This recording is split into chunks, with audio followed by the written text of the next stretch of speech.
उधर उत्तराखंड के चमोली में आए एवलांच में 8 मजदूरों की मौत हुई। आज रेस्क्यू ऑपरेशन के तीसरे दिन 3 और मजदूरों के शव निकले। फंसे मजदूरों को बचाने के लिए कई टीमें 3 दिनों तक मशक्कत करती रही।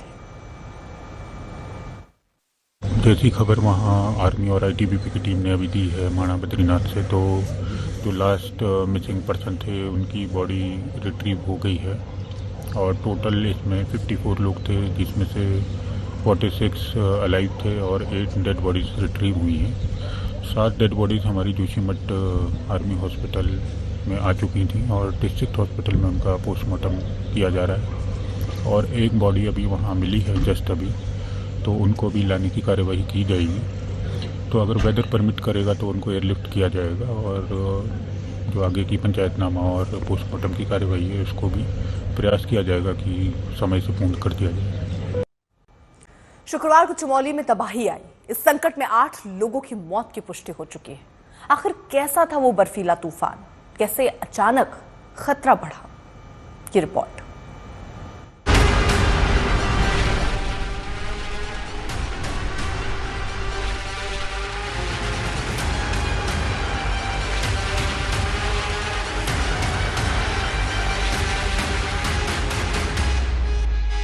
किसी ने नहीं सोचा होगा कि फरवरी मार्च में बर्फीला तूफान ऐसी तबाही मचाएगा, ऐसा सदमा दे जाएगा।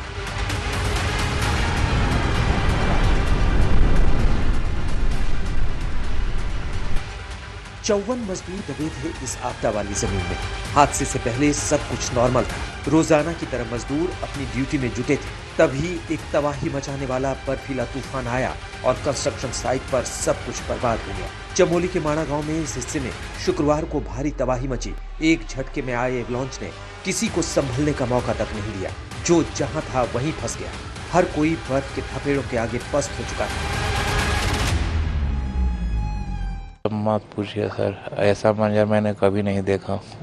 हाँ, वो कंटेनर हवा में उड़ रहे थे साहब। कंटेनर जब उड़ा ना तो उसमें से कंटेनर के साथ कुछ लोग उड़े और कुछ कंटेनर से बाहर निकल गए साहब जी। और वो पैदल करके ही किसी तरह हम लोग 20-21 बंदा पैदल BRO कैंप 4 किलोमीटर दूर है, वहाँ जाके बर्फ़ में ही 5 से 6 फीट बर्फ था, उसमें किसी तरह तैर के 4-5 घंटा बाद जाके BRO कैंप पहुँचे। जिस जगह पर तबाही मची है वहां सीमा सड़क संगठन BRO के रोड कंस्ट्रक्शन प्रोजेक्ट का काम चल रहा था। 57 मजदूर जुटे हुए थे। ये प्रोजेक्ट पूरे साल भर चलता रहता है, लेकिन जब बर्फबारी और ठंड अधिक बढ़ती है तो श्रमिक अपने कैंप में लौट आते हैं। मौसम साफ होने के बाद काम दोबारा शुरू होता है। हादसे वाले दिन मौसम साफ था, लिहाजा सभी मजदूर अपने काम में जुट गए थे। तभी बर्फीला तूफान आया और एक झटके में सब कुछ खत्म हो गया। पता ही नहीं चला सर। कुछ हम कंटेनर में थे अपने आना, अचानक से कुछ एवलांच टाइप का आया और हमारे जो जितने भी कंटेनर थे सबको उड़ा के लेके गया। बर्फबारी हो रही थी, थोड़ा तूफान टाइप का आ गया था ना, उसके साथ बर्फ भी आई और थोड़ा सा एवलांच टाइप के आया। ऊपर से थोड़ा हाइट है वहाँ पे ना, और जैसे नीचे गिरा उसी के झटके से पूरे कंटेनर, हमारे 7-8 कंटेनर पूरे उड़ के चले गए थे। तो कितने घंटे आप बर्फ के नीचे रहे थे? घंटे नहीं रहे हम तो, मुश्किल से 10-15 मिनट में वार पार हो गए। सारे कंटेनर टूट गए थे। फिर हम खुले बिखरे पड़े थे बर्फ में, जैसे जैसे होश आए वैसे वैसे हम उठने लगे।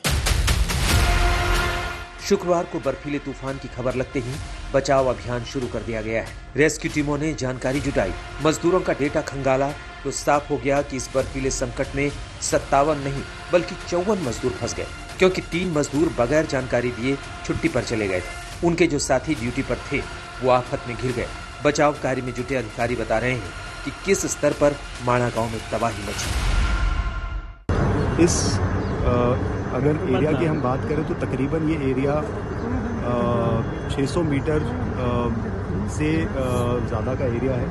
और अगर हम देखेंगे हिल स्लोप तो काफ़ी स्टीप स्लोप है, जिसके ऊपर ये अवलांच की वजह से पूरा एरिया स्नो कवर्ड हो गया है। तो इस एरिया में नीचे से ऊपर की तरफ बढ़ना स्नो को हटाते हुए काफ़ी चैलेंजिंग टास्क है, बट हम कोशिश करेंगे। नयन सिलोड़ी के साथ अंकित शर्मा, चमोली, आज तक।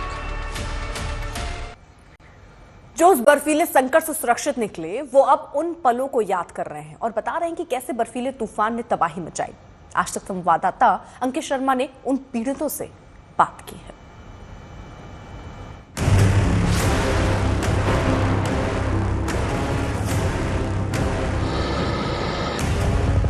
जैसे हम लोग सो के उठे 5 मिनट बाद हुआ वो कांड।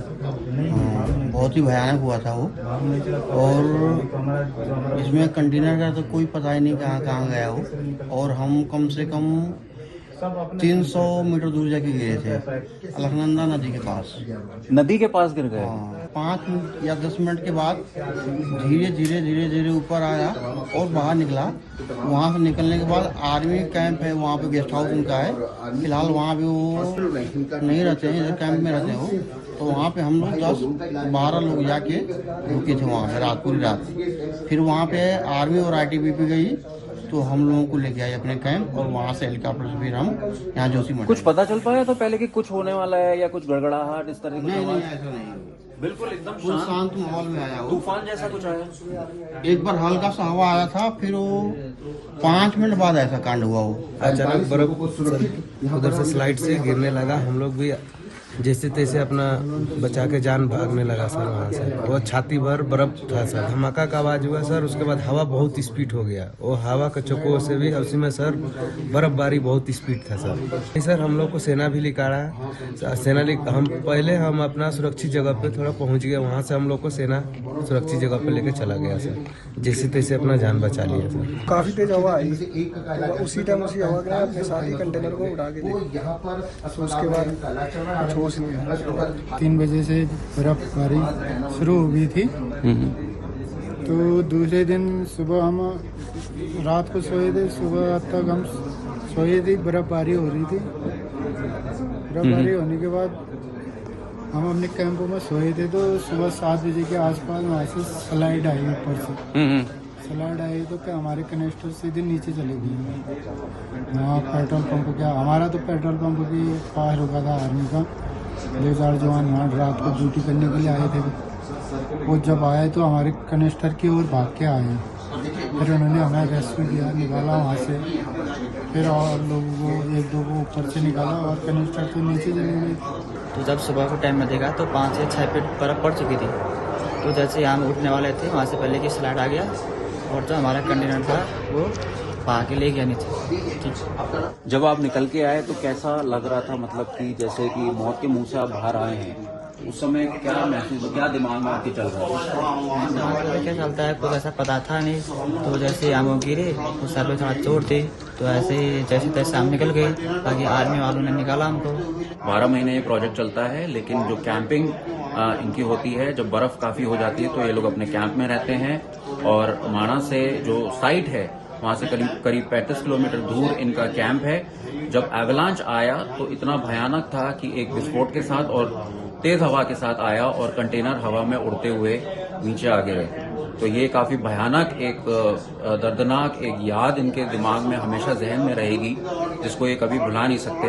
4 लोगों की अभी भी खोजबीन जारी है और आर्मी लगातार ऑपरेशंस कर रही है। जोशीमठ से कमल नयन सिलोड़ी के साथ अंकित शर्मा, आज तक।